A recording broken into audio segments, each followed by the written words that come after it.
இன்றைய கிருஷ்ணர் செய்தி. நன்றியுணர்வு வாழ்க்கையை மாற்றும். தெய்வீக உபதேசம்.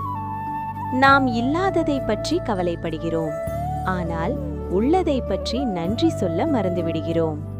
கிருஷ்ணர் கூறுகிறார், நன்றி கூறும் மனம் கொண்டவனுக்கு இன்னும் அதிகம் கிடைக்கும். சிறுகதை. ஒரு நாள் அர்ஜுனன் கிருஷ்ணரிடம் சொன்னான், என் வாழ்க்கையில் சில குறைகள் இருக்கிறது. கிருஷ்ணர் அவனை ஒரு தோட்டத்துக்கு அழைத்து சென்றார். அங்கு ஒரு மலர் மிக அழகாக மலர்ந்திருந்தது. அருகில் ஒரு காய்ந்த இலை இருந்தது.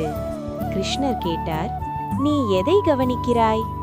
அர்ஜுனன் சொன்னான், அந்த காய்ந்த இலையை. கிருஷ்ணர் புன்னகையுடன், அதுதான் மனித மனம். இருக்கும் அழகை விட இல்லாததைத்தான் அதிகம் பார்க்கிறது. இன்றைய கிருஷ்ணர் செய்தி. உன்னிடம் இருப்பதற்காக நன்றி கூற ஆரம்பித்தால் வாழ்க்கை மாற்றமடையும். நன்றி கூறும் மனம் அமைதியையும் சந்தோஷத்தையும் தரும். ஹரே கிருஷ்ணா.